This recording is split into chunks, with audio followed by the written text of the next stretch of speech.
Aqui morre muito pasto no inverno. Pois é, mas então a gente tem de verificar este negócio do fósforo. Se eu tenho suficiente fosfato, se eu tenho uma micronutriente, se tenho o manejo certo, não, que é justamente dirigido para um descanso, vamos dizer, em dezembro, e agora sem descanso no inverno, ele rebrota no inverno e se mantém verde, ele não morre. Certo. Não. Por exemplo, a mesma coisa nós fizemos uma coisa no Rio Grande com o capim canilha. É um capim miserável, porque ele nasce, 3 semanas mais tarde ele já começa a encanar, fica duro que é uma coisa, e o gado não tem quase nenhum proveito, não, muito pouco. Muito rápido o ciclo dele. Se a gente coloca fosfato, olha, o ciclo dele está longo, é um capim macio e ótimo. É só a fome que faz ele de ficar mais precoce. O problema de compactação aqui, banana, é esse solo e árvore.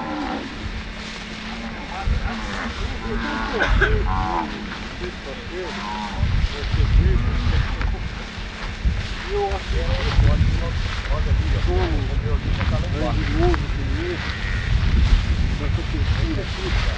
você trabalhar com capim industrial que não estola é a maior besteira do mundo. Você não tem cobertura de solo, tem muito vazio. Não, mas tem que ser aqui. Não, o capim que não estola, tipo colonião, casangula, etc. Ah, sim. Porque é uma coisa, se eu tenho janeiro, né? Pegar 73 em 2 meses. ele partia, ele faz. Esse aqui, logo em seguida, está começando a fazer guia, não, direita. Estolão. Ah, sei. Já vou, já. Então, se ele faz isso, no mínimo para capim é suficiente fósforo. Porque se falta fósforo, ele não faz mais isso. Quer dizer que se faltar fósforo, o capim não estola. Sei. Então, por o exemplo, colonião não estola nem com... Não, fósforo. claro, porque não é capim decumbente, não, este aqui é. Agora aqui o problema é justamente que por exemplo, um fosfato aqui nesse capim seria... A senhora acredita em adubação de fósforo de cobertura? Acredito. Se tem matéria orgânica. Sem incorporação? Porque depende da matéria orgânica. A gente normalmente faz o seguinte, deixa um vez o capim repousar, vai roçando, não deixa secar, vai roçar, e bota em cima desta matéria orgânica, pode comer. Isso vai favorecer a raiz ficar muito superficial? É, a gente vai ver agora algum que é forte no caminho. Doutor, você não fez calagem superficial lá? Aqui tem tudo, né? Aqui tem calcário e tem iorim. Não, mas você fez aqui, você fez superficial também? Tá duro. Não, aqui não tem, não, iorim não, aqui foi área de esporte, né? Aqui tem... Aqui tem. Não, mas eu tô dizendo assim, você estava no berrado, você não fez calagem superficial? Não, eu dei uma subsolada, joguei o calcário, esperei 30 dias e joguei fósforo. Não, mas é que tá, o calagem é superficial. Hã? Sem incorporação. Não, porque a grande briga dos agrônomos aí agora começaram a entender que fósforo não funciona, né? Não, mas isso aqui é uma característica da região aqui, que é o tal do agriãozinho raqueta. Ele é uma leguminosa, né? Não, Não é uma leguminosa? Orelha de rato se chama isso. É uma orelha de rato? isso acabou com a pecuária de Prudente, acabou E por causa ele disso. cola no chão e Não, onde é tem que nada de ele... agrião. Um negrão, isso? Não. O nome grãozinho é o nome vulgar. Nome vulgar. É um bom baixar, ó. Isso é um problema... Bom, normalmente é a deficiência de potássio. Esse aqui, se aparece muito. Se aparece de vez em quando um pouco, não entra tanto. Não, mas ele chegava a acabar com o pasto. Na região de Prudente, ele acabava com o Mas pasto. é potássio, normalmente. Então, E se o potássio não faz efeito, porque está faltando boro junto, porque tem uma Associação. Interação. uma proporção certa, né? E se não tem potássio, se não tem o boro, o potássio não faz efeito. Então a gente tem que ver, mas a gente tem tipicamente a deficiência de potássio. Então, numa passagem de colonial, uma queimada podia resolver, porque se queimar a matéria orgânica vai aumentar a quantidade de potássio. Né? Assim, assim. Será que 2,4-D não mata? É fácil isso? Mata. Hã? Mas o negócio é não usar multinacional, não usar nada. Aonde Aqui nós para queimamos aprender lá, a ganhar, não saiu. né? A grande teoria é ganhar dinheiro sem dar não dinheiro para os queimou, outros. tá só voadeira. Você vê? Né? Usar as forças Vamos passar. disponíveis. As forças né? ecológicas, que nós não sabemos até hoje. Já nós deu só até um sabemos corte já com a dar boiada. dinheiro para Quase queimou e multinacional. o que não queimou, Parado. até agora Esse que é o grande vem nada. problema brasileiro. Agora a queimada tem que ser usado com muita cautela. cautela, né? É. Porque nós... Diminuição de 25%, né? Não, Matéria seca. 75%. 75%? Sobrava? Sobrava 25. 4 vezes mais forragem do quanto do texto que você sobrava. Esse aqui eu tô... Agora você vê que aquele negócio. Pois é, ele está muito bem. Também instalado. Paulo falando do fogo, lembra que ele fez lá? E no fim aquele negócio do fogo dele tá certo. Eliminar a camada de baixo, não deixar como se fosse Porque abaixo da palhada não vai aparecer. E aí, Agora do outro lado não justifica. e esse fogo teria que ser um fogo o quanto mais brando possível. Tá nascendo muito Preferente depois de uma chuva, Não, uma mas hora. pô, tão brando não, porque ele tem que queimar a matéria orgânica. É, mas vou dizer, se ele queimar sem fazer Fazer muito fogo. muita labareda, é melhor, né? Quanto mais brando, melhor, né? É, claro. Se ele cumprir a função. Quanto mais brando de temperatura, vamos dizer. Né? A senhora é contra aplicar o nitrogênio para estimular a rebrota? Tô contra. A não ser se você tem muita necessidade de uma pastagem primaveril. E no caso de feno? Favorecer um aumento Não. de proteína bruta e Não, de não matéria é. seca. Olha, esse negócio de proteína bruta é uma maneira de expressar uma coisa meio errada. Porque não é proteína. Nitrogênio. São aminoácidos. E os aminoácidos que você aumenta com nitrogênio é sempre só glutamina asparagina. E os outros não. Então você desvaloriza a capinha em lugar de valorizar. Está desbalanceando. Porque o que o gado, justamente estes dois aminoácidos, o gado também produz. Não precisa fazer. O que ele não produz são os outros. E estes aqui, com nitrogênio, você também não produz.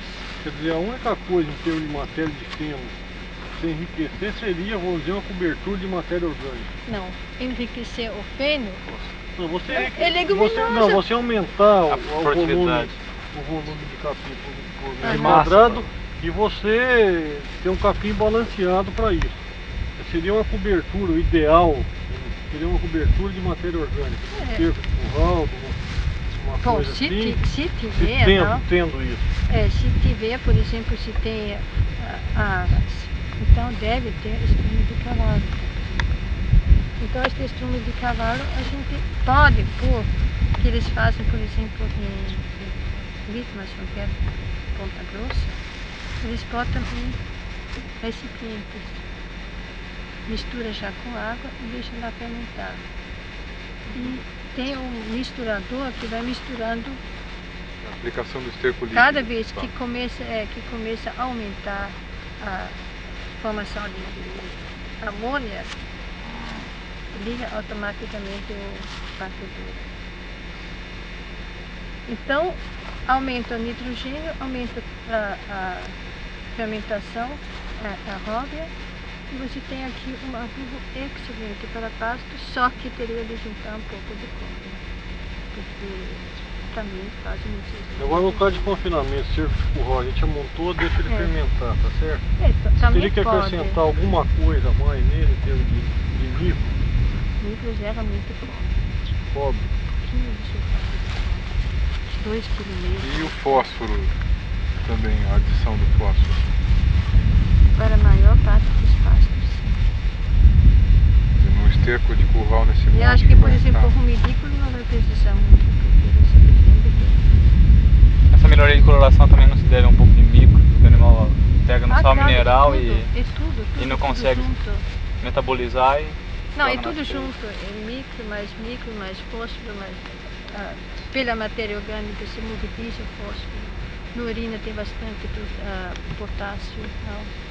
Tem bastante nitrogênio, então tudo é conjunto, não é só um fator. Mas o segredo é justamente pela natureza, este capim pode aumentar suas reservas porque o gado não come, enquanto se você bota nitrogênio químico, este repouso ele não tem, porque a gente bota justamente para poder passar o gado, né? Esse nitrogênio químico tem algum problema com fertilidade da semente? Quando a gente plantou aqui, era lavoura, nós fizemos pasto, nós colhemos semente. E a gente queria estimular a brotação para ver se aumentava o volume de semente. E a gente tinha uma informação que esse nitrogênio prejudicava a fertilidade dela. Isso é verdade ou não tem nada? Não existe? A germinação? É, A germinação. a germinação. Pode ter, sabe por quê? Porque toda semente é fraca. Nós usamos agora na agricultura enriquecimento de semente com micronutrientes. Por quê? Porque nossa terra normalmente é pobre. Eles iam ter um CTC de quanto? 7, 8, 10 no máximo. Não. Geralmente as nossas terras arenosas têm 1, 2. No momento que eu coloco mais um adubo, eu desequilibro tudo o resto. Porque não sai a proporção não está mais aqui. Não. E aí também deve ser por outra coisa. Agora, quando você força a germinação, você tem um chochamento, excesso de vegetação, né?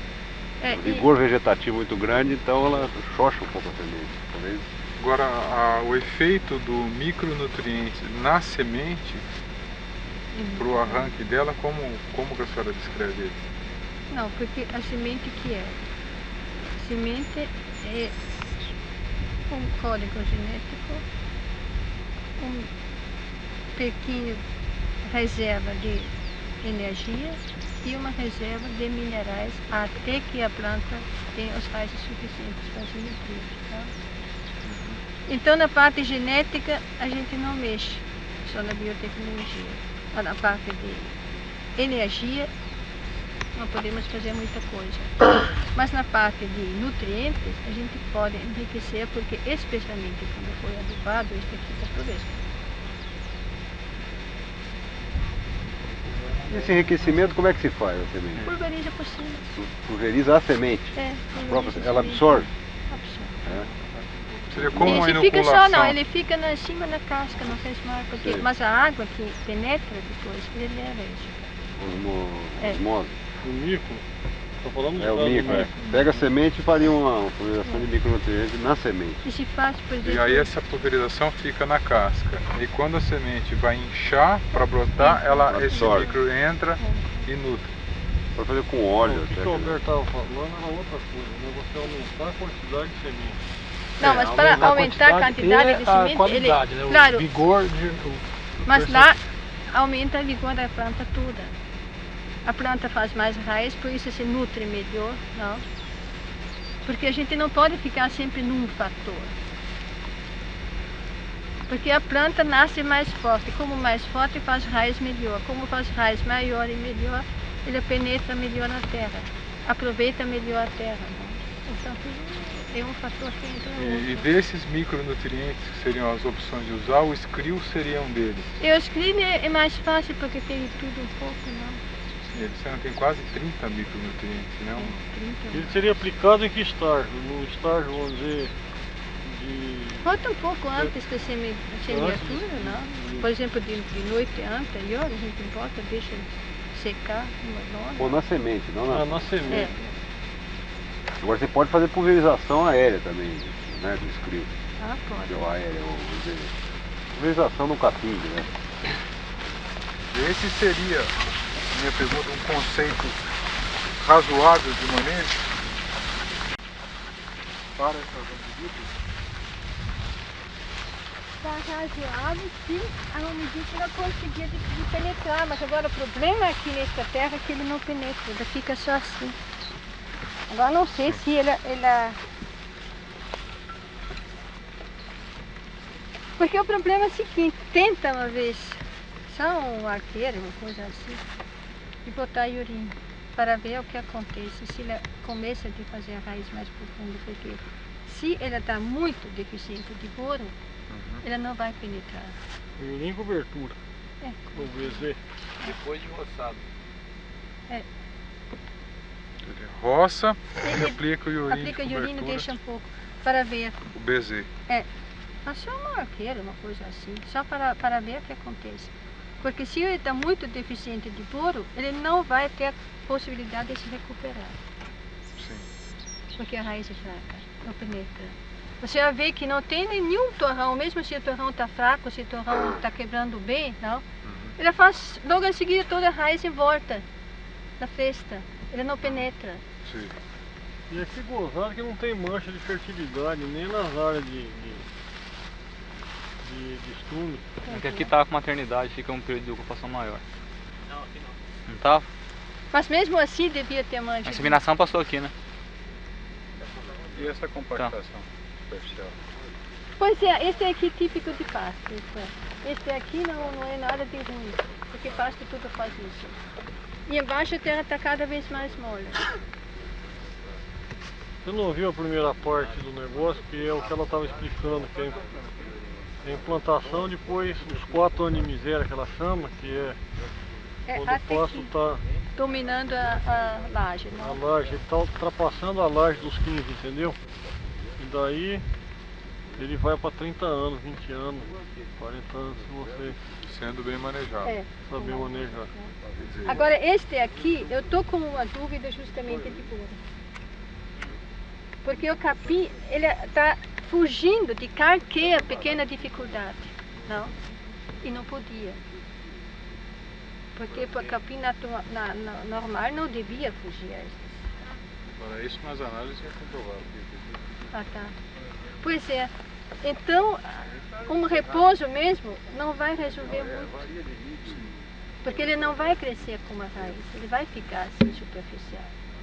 Então ele vai ser sempre o pasto que está meio faminto. Agora o problema é de aumentar agora a raiz para que a planta também aproveite o manejo. Porque no pasto aqui o manejo não vai surtir muito efeito. Realmente. Tem alguma dificuldade para conseguir enxergar, por exemplo, fósforo em cobertura funcionando bem? Funciona bem. A não ser que tenha uma atividade biológica Se boa tem no solo. se tem um pouco de matéria orgânica, você deixa aqui, levantar o que puder, não? Depois não bota Ela gado, está mas contrariando Zé, mas toda a roça. teoria dos agrônomos aí que eu converso, que diz que fósforo em cobertura não funciona. funciona. E como? Funciona e barbaridade. E funciona. E como funciona? Entendeu? Condição de matéria orgânica, sim. É, se precisa matéria orgânica, ela funciona. Porque o problema é que quando tem matéria orgânica tem bichinhos. E os bichinhos se encarregam do transporte.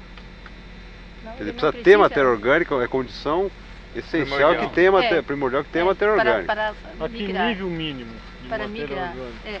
Em terra de lavoura não tem Deixa ela matéria falar, eu orgânica não disponível. tô... Esse aqui, que número aqui no Às vezes Santo tem um Antônio? gozado, às vezes vai sentir isso só nas umidícolas. Nos outros capim vai ficar vedado, não vai sentir. 29, né? Não, porque Aqui eu a pasto região 29, ela tem raiz boa. Santo Antônio. Da ela consegue se nutrir, não? E como a raiz, ela abre a terra. Se não tem suficiente raiz, não vai se beneficiar nada. Sem raiz, ela se não beneficia. Esse aqui está mais próximo da haste do subsolador. Onde ele trabalha.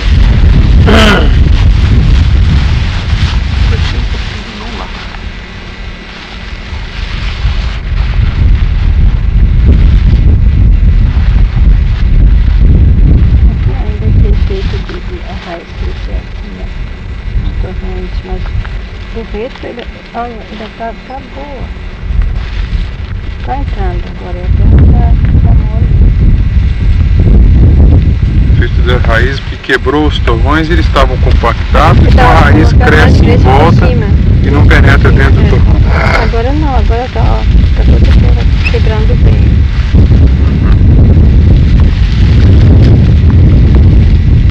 Os defeitos já não aparecem mais. Porque por enquanto enquanto a terra está muito pouco rasa, como você quer chamar, ele está bem suprido de fósforo. Quanto mais comprido, tanto melhor o suprimento. Se não faz, porque está faltando fósforo. Então nós podemos controlar a deficiência de fósforo pela formação destes capins decumbentes, não? Que todas as braquiárias fazem isso. Bom, a brisantão não faz tanto, mas a umidícola e a decumbens fazem isso, não? Então nós estamos vendo nesse pasto o resultado. O resultado da adubação está aparecendo. Não? Então a gente controla justamente nesses capins decumbentes a quantidade de fósforo pela formação destes. É bom, versátil, mas é macio. Não, ele é duro, mas não é tão duro assim. E se o capim não fácil fica só com a moitinha no meio, a gente primeiro sabe que está faltando fósforo e segundo sabe que, por exemplo, em vaca vai dar mamite. Não, vai dar maqueira. E tem uma porção de problemas que depois aparecem no gado.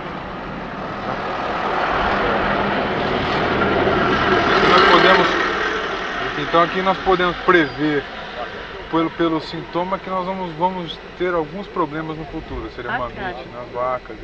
Porque a mamite é muito mais frequente quando falta fósforo no pasto. Sei. Mamite?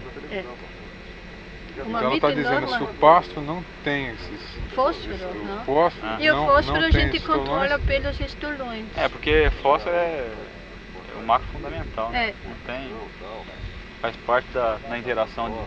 Mas então quer dizer que a conclusão fica assim, quer dizer, se não tem os estolões, as hastes, está pobre em cálcio. Tá pobre em cálcio, você vai ter esses problemas com o gado. E depois dá problema no gado. É o maior problema que é. Depois o gado tem apetite aberrado, ele come mais fácil numa planta tóxica. Tudo isso entra aqui e o senhor controla tudo isso só pelo crescimento do capim. Então, mas aí essa deficiência de fósforo na pastagem, isso aqui é duas correntes de trabalho. Uma que seria você fornecer esse fósforo na pastagem, o que fica caro. E a outra é você fornecer uma mineralização que tenha esse fósforo em condições. Pois é, mas não resolve. Porque se você dá isso no coxo, você pode aumentar os ossos e aumentar a fertilidade. Mas você não consegue te fornecer os aminoácidos essenciais que o fósforo produz na planta. Então o aumento do gado sempre vai ser inferior se você só consegue o fósforo no coxo. A maior evidência disso que o senhor está falando é, mais uma vez, a diferença do gado na Argentina, que não come sal mineral nenhum, não tem nem micro nem macro, e tem o fósforo no pasto. E se olhar o gado e ver a diferença.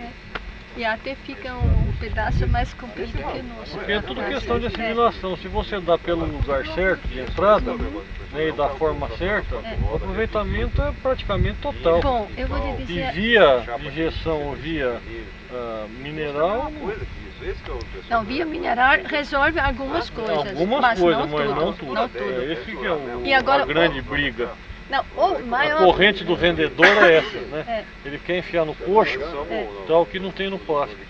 E no pasto que assimila e no coxo não assimila. Não, porque, por exemplo, o que é a maior diferença entre a Argentina e o Brasil é a quantidade de molibdênio e cobre, esta proporção no pasto. E o argentino e o uruguaio tem muito mais do que nós. Então a carcaça do gado fica maior, a ossatura do gado está melhor. Mas tem de ser até os dois, tem de ser molibdênio e cobre em certa proporção. Então, se eu dou isso no coxo, o resultado não está aqui. Por quê? Porque o molibdênio está aqui para ajudar a formação de determinadas substâncias, especialmente de proteínas. Concordo, mas se a gente, tentando fechar, concluir, se a gente for fornecer isso na pastagem, com a pecuária em decadência, como a gente está, não tem uma análise de carcaça em frigorífico, custos elevados, e quando você vai vender o teu produto está baixo, compensaria você gastar uma quantidade de monetária tão grande para fornecer esse fósforo na pastagem, E esses micros na pastagem, ao invés de dar no coxo, que seria muito mais barato? Não, porque o aumento de carne não dá se você dá no coxo. Ele dá pela pastagem. Aí está o problema. Porque o gado consegue formar, por exemplo, glutamina, asparagina, essas coisas formam no próprio pança. Mas tem lisina, tem cistina, as coisas, ele não forma, tá? Ele forma quando recebe o fósforo do pasto. E este aqui, justamente se falta um dos 7 aminoácidos essenciais, não forma proteína no corpo, muito menos. Então, são aminoácidos essenciais. Então o aumento do gado é menor. Tá? Mas o fósforo tem uma coisa, se o pasto está com suficiente matéria orgânica, se a gente dá uma vez por ano, vamos dizer, um descanso e deixa a matéria orgânica no pasto, então aumenta o fósforo automaticamente pela matéria orgânica. Não que seja uma adubo, mas a terra fica mais fácil para enraizar a planta tem maior capacidade de retirar, não? Porque o fósforo é diretamente ligado à compactação. Quanto mais compacto, tanto menos fósforo aparece. Então, quanto melhor o estado da terra, quanto mais grumoso ela está, tanto menos falta fósforo. Então, não é simplesmente a fosfatação. Como um manejo mais ou menos adequado, você produz um fósforo bem mais alto. E barato. É muito mais barato. Não. Então, o problema não é simplesmente botar um fosfato na terra. O problema também é de fazer a terra um pouco mais fofa para que o fósforo esteja disponível. Porque pela compactação, o pH baixa e o fósforo baixa e o alumínio sobe. Então, normalmente, a gente controla isso com calcário, mas está errado. Porque em terra normal do hemisfério norte, o calcário resolve. Por quê? Porque o calcário é o único agente de floculação da terra, de adubação. Aqui não, aqui o agente de floculação muito mais ativo é o ferro e o alumínio. De modo que nós não precisamos calcário para efeito físico da terra, simplesmente para efeito nutricional da planta. Não? Então aqui o problema está um pouco diferente. Então o gado vai produzir as suas bactérias para melhor aproveitar esta vegetação. Né? Então fornecer pelo laboratório uma determinada bactéria é besteira. E no caso dele, ele fornece uma fonte proteica muito grande e uma fonte de aminoácidos essenciais e de ácidos graxos essenciais também. Eu acho que este aqui é o problema. Que está dando resultado. Que dá resultado, dá, mas não seria... Mas este aqui também é uma coisa que o gado vai acostumando e vai aproveitando pior a pastagem. Então, no fim, você não pode mais largar, porque sem isso o gado não vai mais aproveitar bem, aumentar bem. Mas e se fornecer uma quantidade pequena desses aminoácidos essenciais, não ajudaria a flora ruminal a se desenvolver? Ajuda, mas quer dizer, o gado acostuma do fornecimento fácil. Certo. E no fim não vai mais aproveitar se recebe pela pastagem. E o que a gente tem de fazer é de fornecer simplesmente pela pastagem. Mas se decompõe. Eles não ficam parados. Então o valor, se uma ração está um pouco mais velha, está perdido. Está em cima do saco, na análise foi constatado, mas pelo armazenamento perdeu. Se decompõe. É que essa sugestão desse veterinário é de adicionar 20% de farelo de soja no sal, e ele diz que esse teor de proteína pequena em quantidade melhoraria a absorção dos outros elementos essenciais. O senhor acha que tem lógica isso? Pode ser, não posso dizer nada porque não tenho experiência. A única experiência que tenho verdadeiramente é a seguinte, que quanto melhor a pastagem em proteínas, tanto menos verme o animal tem. Não? Sim. Então a infecção com verminose absolutamente proporcional. Passa aqui no Tio Santo Antônio, pasto número 22.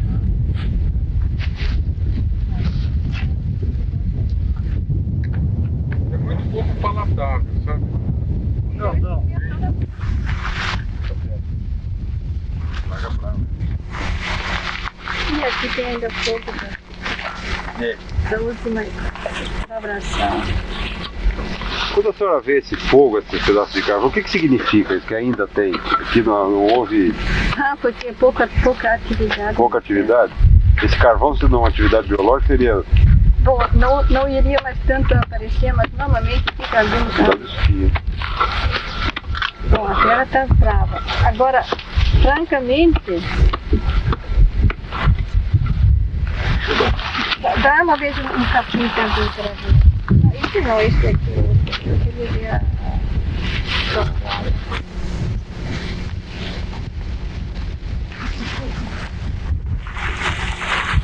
Bom, o segredo da bicumba é que ele some porque não tem mais raiz. Agora aqui, para mim, não precisava fazer nada mais a passar uma grade.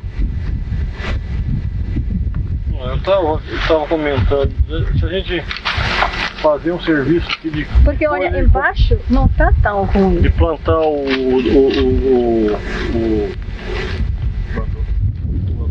Sabe, de vez em quando um guandu, então isso chama grade, porque ele se recupera. plantar guandu para burro.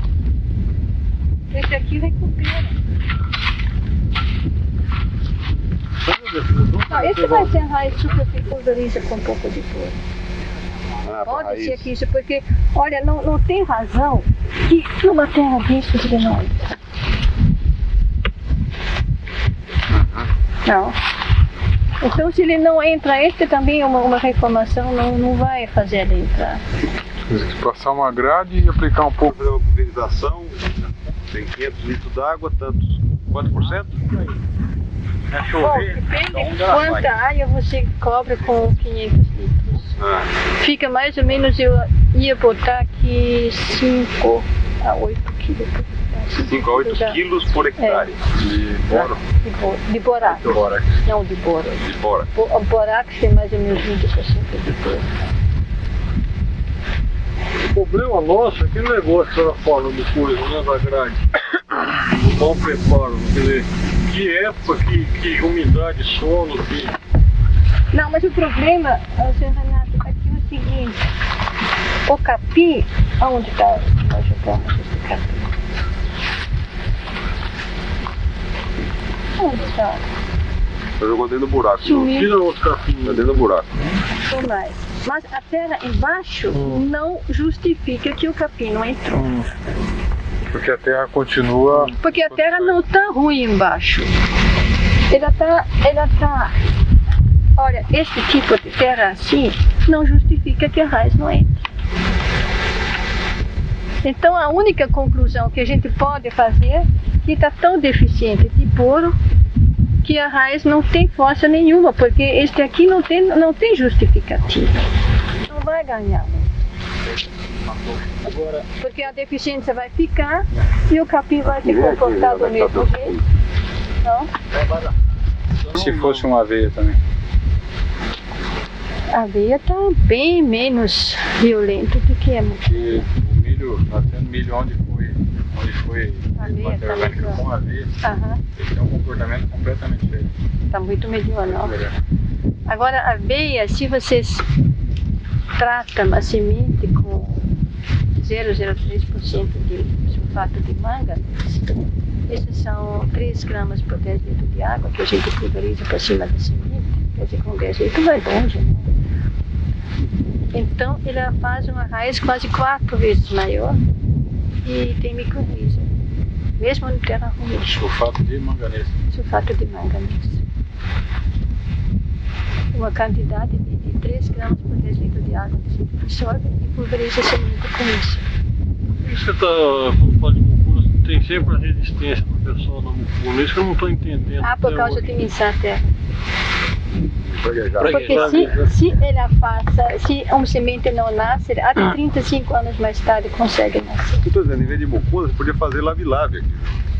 Labi-labi é melhor. Mas você mucuna, trabalhar a mucuna, não, mas a mucuna tem. Não, a mucuna tem. Trabalhar com escarificação nela, né? Não precisa escarificar.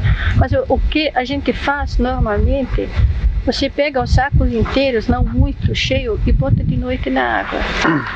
No outro dia, toda a mucuna já está mais ou menos inchado. Bom, tem de plantar numa época que não está muito seco, não, porque se está muito seco morre. Mas então nasce tudo, você força tudo para nascer e não fica nada sobrando. Outra opção da mucuna, você tem uma mucuna, segunda opção prática melhor. Tremoço, labi-labi? Não, isso aqui não. Não dá. Não. Tremoço. Quais seriam? Tremoço numa terra destes não dá nada. Quais seriam as opções depois da mucuna? Tem feijão de porco. Feijão de porco, crotalária, não? Crotalária, quando a terra está ruim como esta, já não acredito que ainda faz muito efeito. O guandu? O guandu tem isso, no primeiro ano ele está fraco. No segundo ano ele começa a fazer madeira, então é difícil de tirar. Porque em terra arenosa, depois de 3 anos ele morre. Agora eu falei com uma pessoa que tem terra arenosa já há 10 anos, está fazendo água, está tirando lenha. De guandu? É. E o labi-labi, a senhora não... Labi-labi dava, não, mas é muito mais fraco que... Muito menos massa, mas... Muito menos massa, muito Não, mais você fraco. tem que fazer um mix aí entre o que é o melhor, que seria a mucuna, e o que é possível, que é o que dá menos problema futuro, tá certo? É esse que é... Bom, a mucuna normalmente não dá muito problema se a gente molha a semente antes. Só que tem de plantar em terra mais... A senhora sabe o que nós fazemos para quebrar a dormência lá? Porque nós fazemos, em vez de molhar, um cerado de lona preta, de plástico preto, no sanduíche, no sol. Melhora muito. Nasce tudo. Nasce quase tudo, praticamente tudo. É, porque o problema é que... Essa faixa que chega por É. 5 a 7.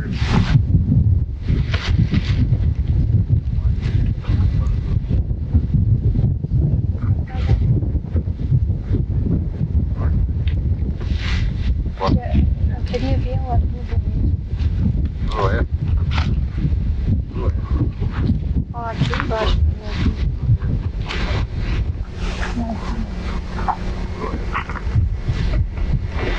Aqui também foi a lavação.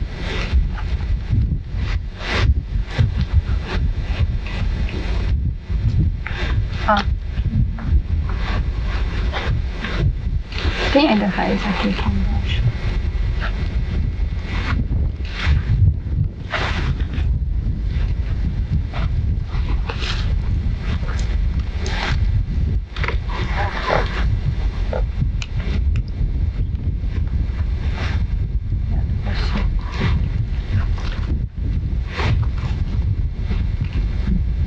As raízes chegaram a bater aqui, que eles é muito pouco, mas chega.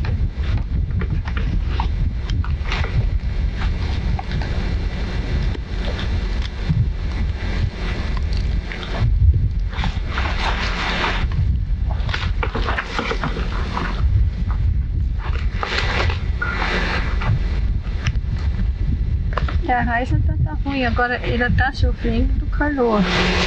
Quando está muito quente, quase não faz raiz. E ele chegou a adubo, mas Aqui embaixo tá fresco. embaixo tá fresquinho, né? Ó, aqui o adubo tá bem no último as raízes, quer dizer, é pouco aproveitado. Aqui tá no fundo.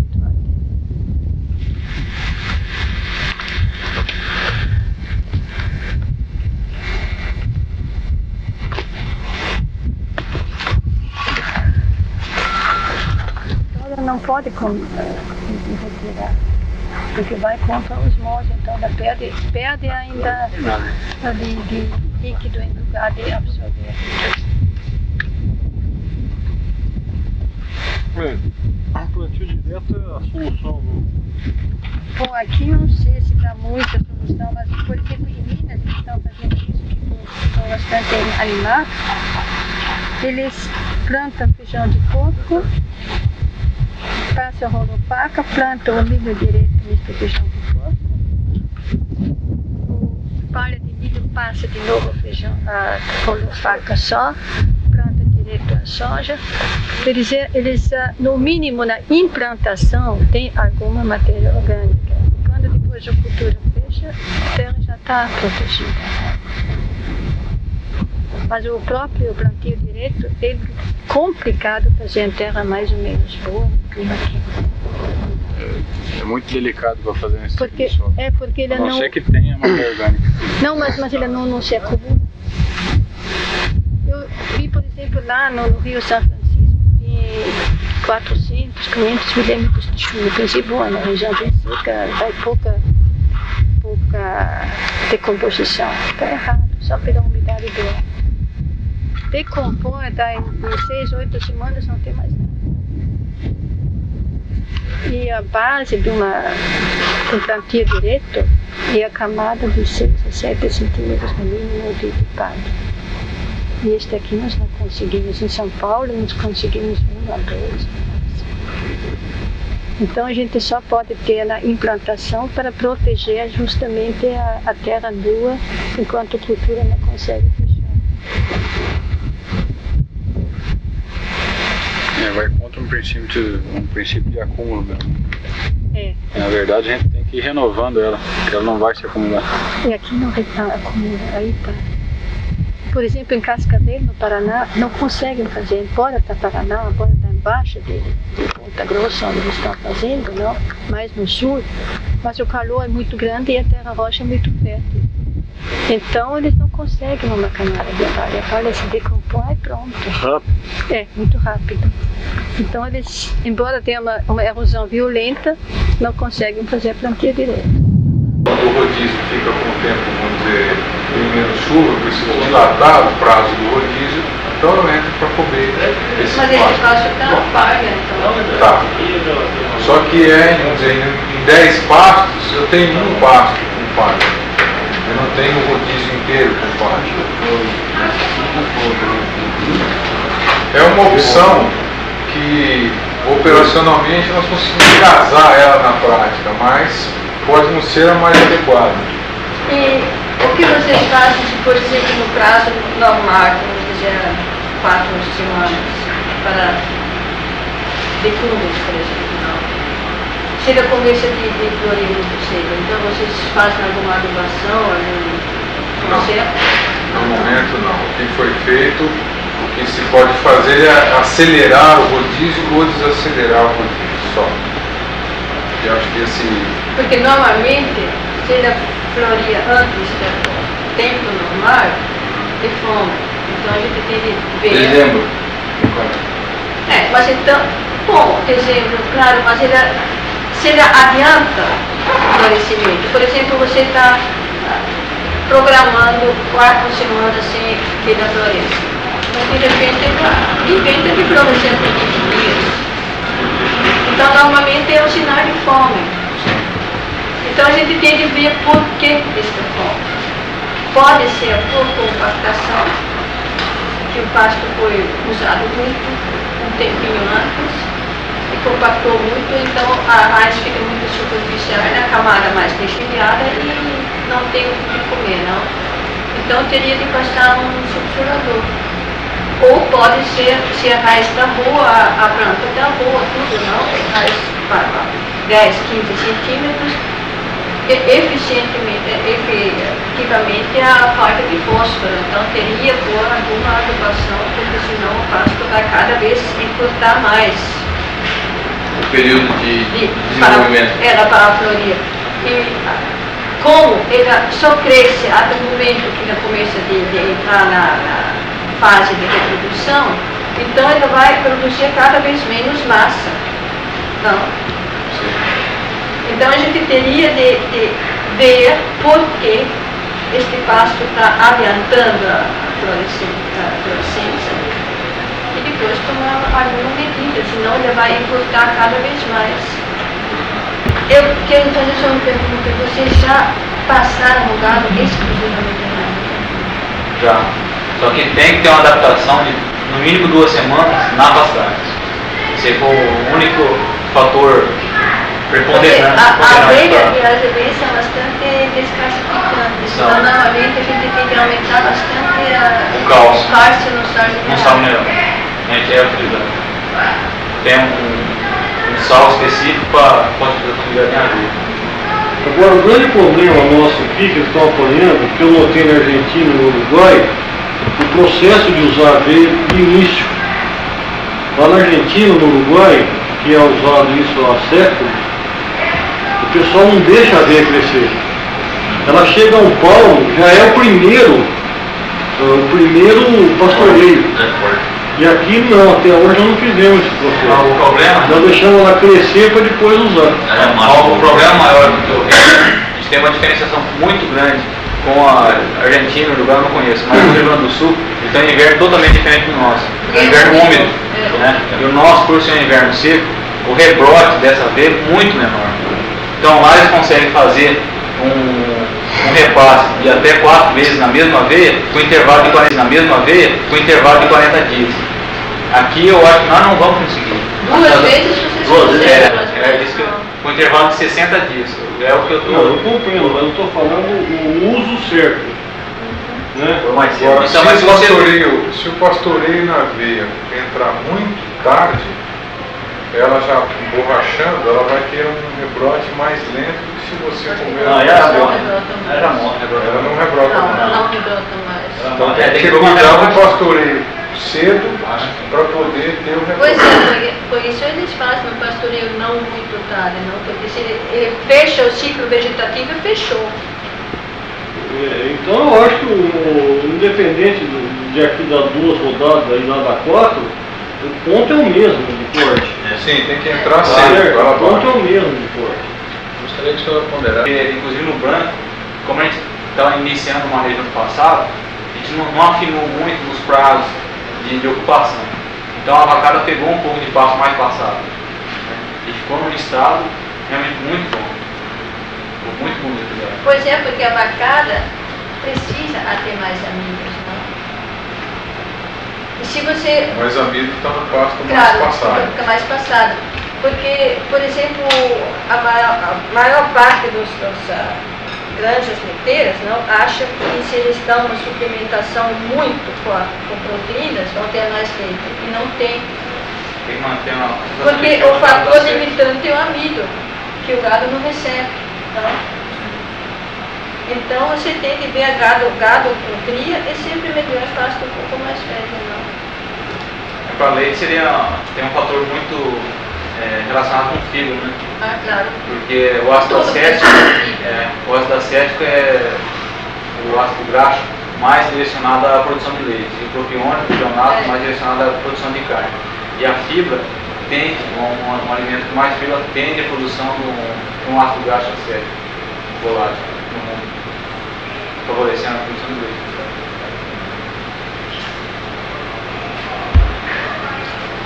Esse conceito de até 600 cabeças ele estaria válido para boi de engorda, novilhas, garrotes e vacas solteiras.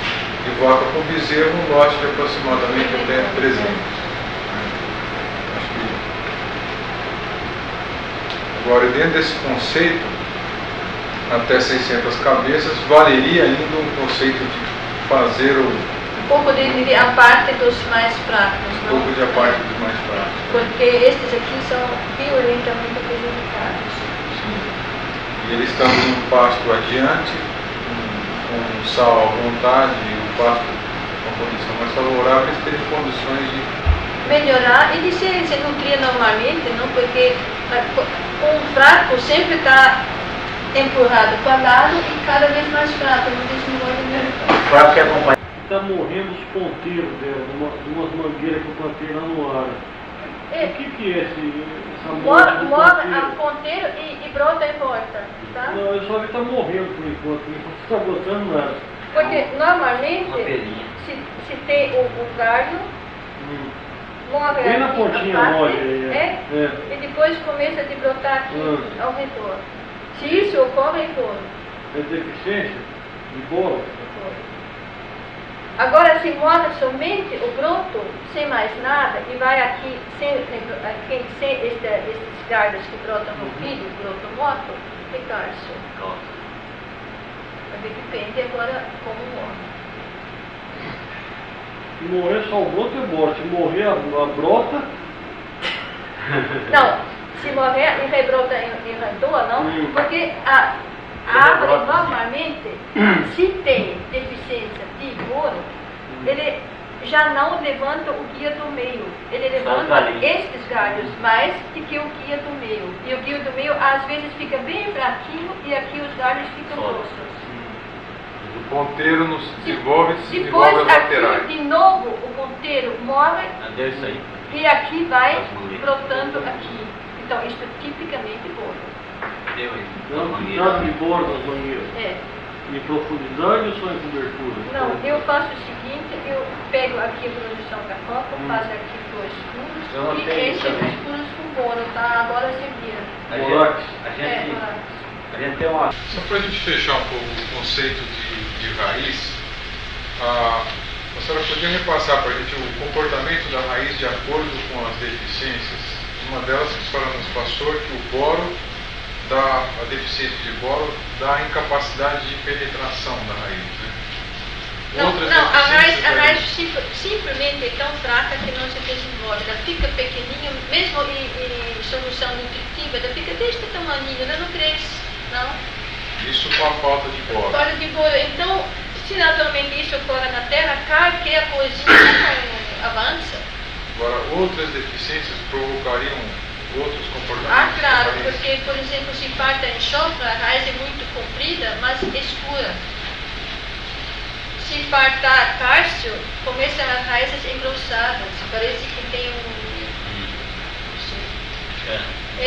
fica quase formando batata, não? Umas linhas, fica engrossando, não? Isso no caso do cálcio. O cálcio, se falta cálcio. E, bom, no próprio fósforo também desenvolve um pouco. Ali quando ela vai enrolando ali, ela está buscando a matéria orgânica em cima. Ela vai enrolando assim e vem subindo. Vai. Então, e por exemplo, se tem alumínio, ela anda normalmente paralelo, mas agora a gente tem de ver. Porque se ela anda simplesmente paralelo, pode ser alumínio, pode ser amarragem.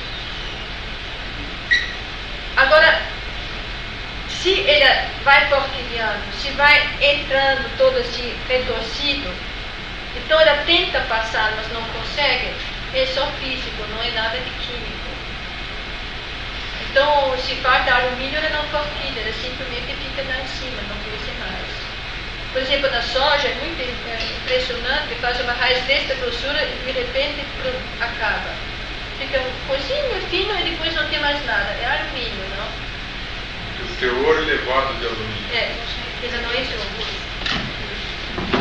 Agora, se ela vai porquilhando, vai retorcendo, vai tentando passar, não é alumínio, é só físico. Então a gente também vê, por exemplo, por físico, se eu quebro um torrão, se quebra reto, é quase ponto pacífico. Agora, se ele, por exemplo, o torrão quebra bem e parelhando, e a raiz não penetrou, então é puramente químico.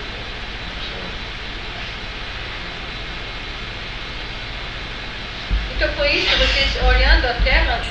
Observando a Terra com esses conceitos, dá para a gente vai determinar se é física ou química a deficiência da Terra. Agora tem mais... Gostaria que a senhora colocasse para a gente o seu conceito da quarta-feira e fizesse alguma explanação em relação ao conceito da calagem e da fosfatagem, sob o seu ponto de vista, na área de... Bom, a calagem depende naturalmente da planta que eu vou plantar, porque se eu tenho uma variedade que foi criada para pH 6, eu tenho até 6 para dar condições. Mas, de outro lado, o pH é um indicador da saturação do complexo de troca. Tá? Então, se eu tenho um complexo de troca muito pequenininho, eu posso ter um pH 6,5, folgadamente, em terra arenosa, e não ter cálcio na terra. Então, eu tenho de ver, porque a planta necessita de qualquer maneira cálcio para poder crescer, porque é um nutriente. Então, não é simplesmente eu pegar o alumínio que indica, mas também a quantidade de cálcio. E, por exemplo, o ideal seria que nós teremos uns, mais ou menos 4 mini-eucaliptos para poder plantar. Se está menos, a cultura já está mais difícil, não tem um desequilíbrio.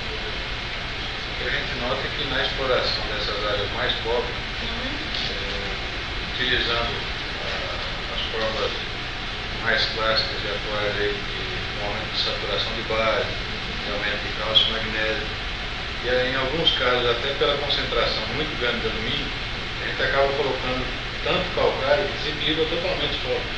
Desequilibra tudo, não? Então o problema também, outro caso é o seguinte, que pela compactação, o adensamento do solo, baixa o pH e aumenta o alumínio e baixa o fósforo. Se você pega uma terra rica em fósforo e rica em pH elevado e soca esta terra, e 3 semanas mais tarde deixa fazer de novo a análise de pH e de fósforo, você vai ver que está embaixo, não tem mais. Pela anaerobismo da terra, porque muda tudo. Se vocês têm, por exemplo, uma terra anaeróbia, aumenta, por exemplo, de repente o manganês tóxico. Então a Doberana, por exemplo, descobriu, se falta matéria orgânica, o manganês tóxico sai. Por quê? Porque ele está sendo oxigenado e o manganês trivalente não é mais tóxico. Então o bivalente, que é o reduzido, é tóxico. Então no momento que recebe a ar, sai a toxidez. Por exemplo, o carbono, o gás carbônico imprescindível para a formação de fotossíntese, tá? Mas se a terra está anaeróbia, não é mais gás carbônico, é metano. Metano é tóxico. O enxofre, sem enxofre, não tem planta que pode formar proteína. Mas se a terra está anaeróbia, não é mais enxofre, é gás sulfídrico. Gás sulfídrico é tóxico para a planta. Então, não é mais que uma terra anaeróbia, é a mesma terra, a terra muda tudo.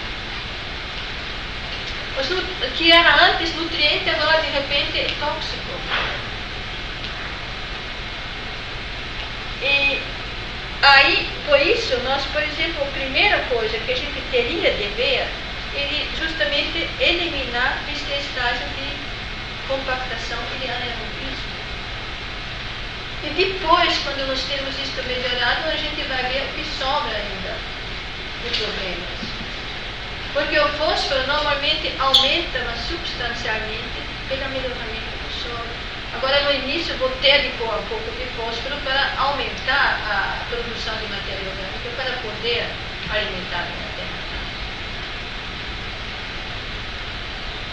Mas, e a gente nota com a calagem também pesada, em alguns casos onde o manganês era tóxico, ele passa a ser ausente. Pois é, passa depois a ser prejudica deficiente. de novo, né? Prejudica, claro. Talvez até mais. Porque a planta precisa manganês. Ela precisa sim, porque ela precisa pôr. Então tudo isso fica inutilizado. E nas áreas em que a gente tem hoje algum problema de deficiência de manganês, causa inclusive aquela condição de proliferação muito grande de nabiço.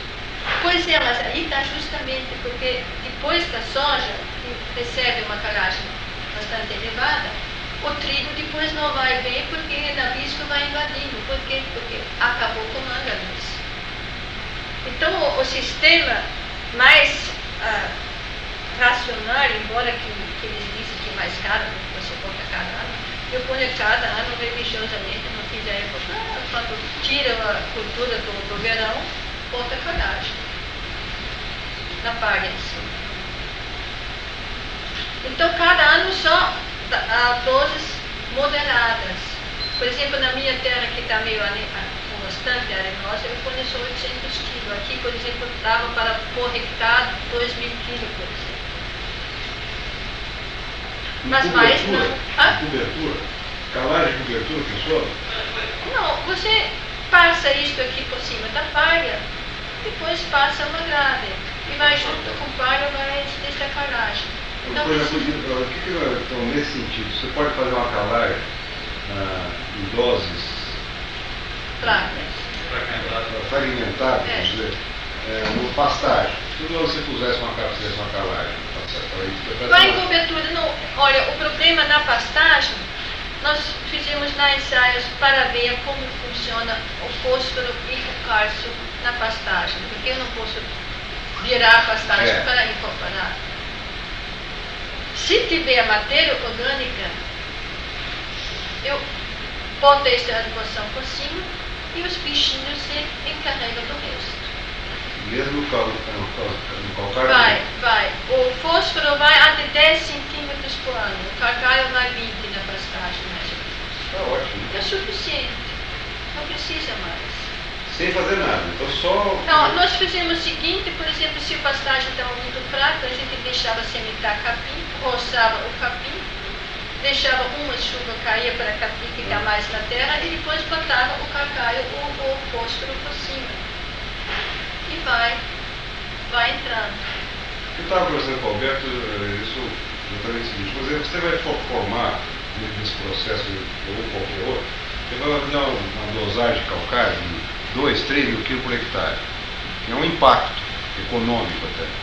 Então, se você pudesse melhorar essa pastagem, você quer que ela dure 10, 15, 20 anos, com doses não homeopáticas, doses parceladas de calcário, todo ano, é uma coisa fácil de você fazer, seria uma coisa mais fácil operacionalmente, economicamente, etc. Certo? A pastagem nem precisa todo ano, porque... Não, digo que nós parcelamos. Em 4 anos uma adubação pequena, porque o problema na pastagem normalmente não é a correção do pH, é a nutrição com cálcio.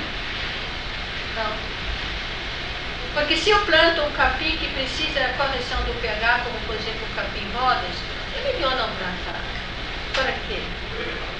Então deixo para terras que são mais alcalinas e que funcionam bem. Eu acho que a gente não precisa plantar de qualquer maneira o que algum outro planta e que dá certo com um sacrifício muito grande. São condições bem extremas, né? Porque no caso da área agrícola, o que a gente sente é que, mesmo com todo esse desequilíbrio, o impacto de uma calagem grande ainda tem um rendimento de grãos melhor do que esse parcelamento por efeito tóxico, geralmente, dos elementos desde que chovam normalmente durante o ano. Bom, aqui está outro problema, que, por exemplo, uma calagem grande pode provocar uma seca fisiológica na planta, não? Quer dizer, a seca aparece antes, porque a planta não consegue absorver a água com uma concentração muito grande no solo. Então aqui tem outro problema, mas o calcário em grande quantidade, ele elimina toda a matéria orgânica. Ele transforma os ácidos fúricos de matéria orgânica, passa de fúrico, depois vai lixiviando a terra, vai apodrecendo. Quanto mais cálcio você põe, tanto mais você vai perder toda a água. É uma coisa que a gente nota na área que tem um acréscimo grande de matéria orgânica no primeiro ano. A produtividade do primeiro ano com chuvas regulares é muito boa. Pode ser boa, não, mas Sim. Mas essa matéria orgânica some muito rápido. Some muito rápido. E precisa um equilíbrio dos micronutrientes. Então, por exemplo, no Rio Grande, quando eles começaram esses calagens muito grandes, estava um desastre porque o fósforo não estava acompanhando. E o fósforo e o zinco estavam faltando e no fim o vinho dava um fracasso. Não? Agora, se a terra está pesada, se a terra está muito arenosa, ela aguenta alguma coisa. Então, quanto mais arenosa, tanto menos ela aguenta. No Rio Grande do Sul não mistura 6 a 8 toneladas de calcário por hectare. 6 a 8, 35 eles botaram. Por hectare? Por hectare. Por hectare. E agora está o deserto de Sant'Angelo, que estão tentando de recuperar, não? Nesse lugar que foi calcário. Foi isso. Não,